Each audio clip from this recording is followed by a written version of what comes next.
Welcome to Rust.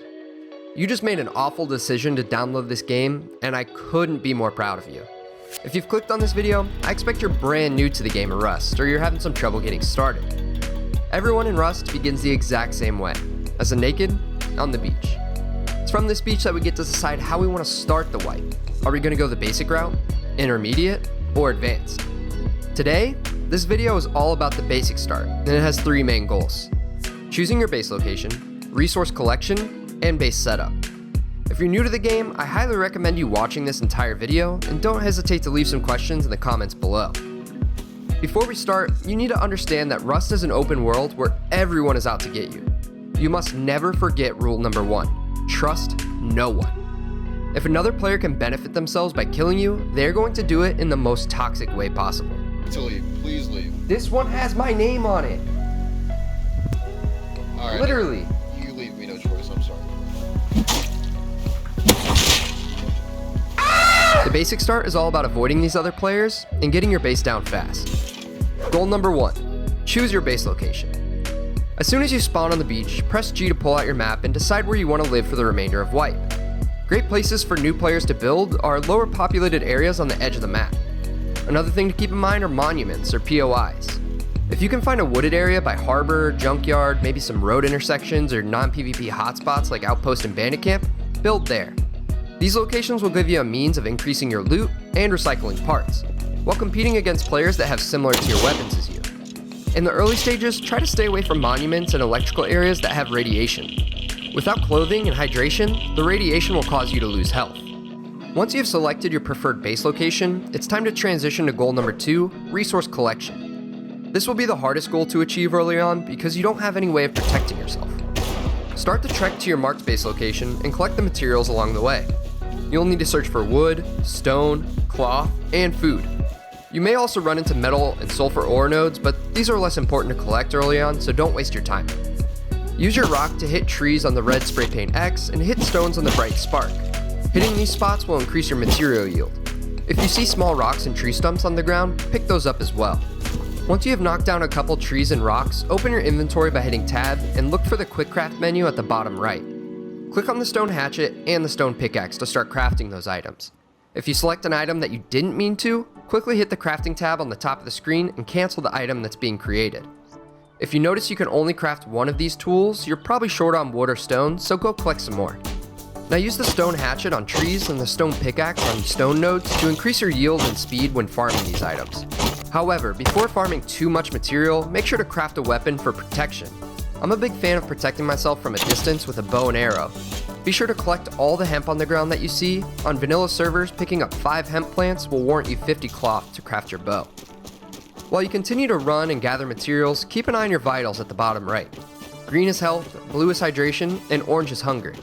Eating and drinking can increase your health bar. For food, try to find mushrooms in brown mulchy areas, pumpkins and corn near rivers, harvest animals and cook the meat with a campfire, or loot food baskets near barrels and in the supermarket. To eat, open your inventory, select the food item, and click Eat. Or put the food in your hotbar and select the corresponding number on your keyboard. You can also increase your hydration by drinking from water bottles and barrels or drinking directly from freshwater sources like rivers. Early on, your last resort should be to use cloth to craft bandages for health. Cloth will be very important once you build your base. Once you get close to your base location, it's time to begin crafting the items needed for your base. Hopefully by now you have around 3,000 wood, 4,000 stone, and 30 cloth. Craft a building plan and a hammer. These will be used to construct your base. Then craft a tool cupboard, also known as a TC, which will claim your building space. Craft at least 1 single wood door, 2 if possible, and 2 or 3 locks depending on how many wood doors you were able to craft. Now, for goal number 3, base setup. You may want to practice this a few times to increase your building speed. Your vulnerability is extremely high while you're building, so speed is key. Once you find a fairly flat area, it's time to pull out your building plan. Hold down right click to view the different building pieces you're able to use. Start with a square foundation and place 2 of them right next to each other. Next, switch to the triangle foundation and place it here. Switch to the single doorway and place them near each other like this. Then pull out the wall piece and surround the rest of your base with those. We will close the top of this base shortly. It's important to note here that building pieces will have a hard side and a soft side.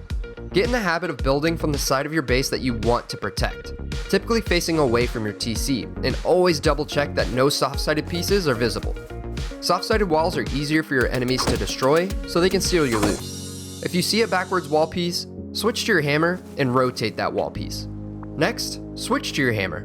Left-click on one of the twig building pieces you just placed. Move your cursor to stone and release. This will make your base much stronger. Continue with these upgrades until all of your walls, doorways, and foundations are stone. Open your inventory and put a door and lock in your hotbar. Select your door and place it here. Make sure your door opens inwards like this to prevent unwanted enemies from entering your base. Then, select your lock and click on the door. Don't forget to lock it. To do this, look at the lock and hold E, and then select lock. The lock should turn red. If you are playing with a team, you're going to want to use code locks so you don't have to run around the map with keys. Do not run around the map with keys. If enemies get your keys, they can easily enter your base through the front door. The code lock's going to take metal fragments to craft, which you may not have at this time. Once you have locked your front door, place your second door down and lock that as well. By placing the second door, you have now created an airlock. Airlocks protect your base from door campers. You will want to make airlocks on every single base that you build. Open your inventory to put your TC in your hotbar. Place it here in your base. If you have an extra lock, go ahead and place that on your TC as well. You must remember to place the building materials that you used on your base into your tool cupboard. If you forget, your base will degrade until it crumbles apart. After placing your TC, go ahead and place your roof on. Pull out your building plan, select square floor, and place it. Don't forget to place the triangle floor above your entrance, and then upgrade your new roof to stone.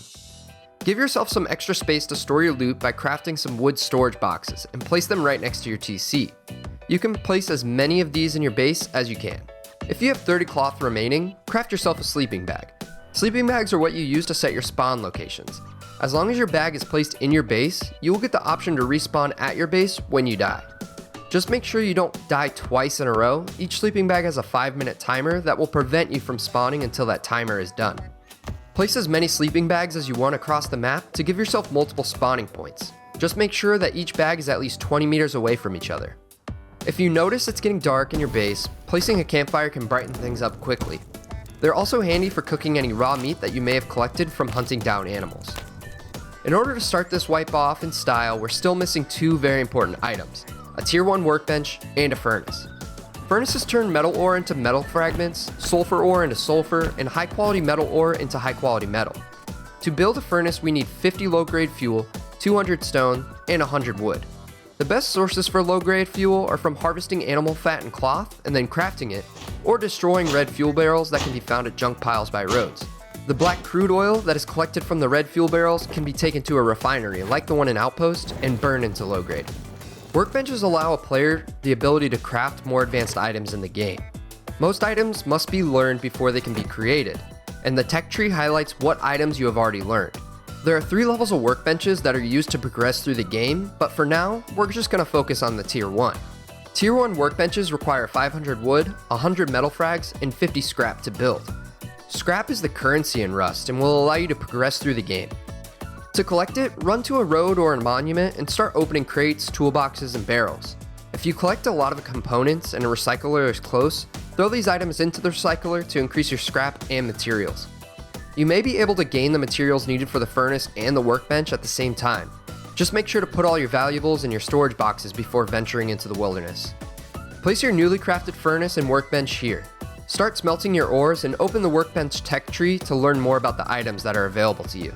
Congratulations, you built your very first base in Rust. There are many more additions that we still need to make, but at least for right now, you have a safe place to call home. If you're interested in learning more about your next steps in Rust, be sure to subscribe.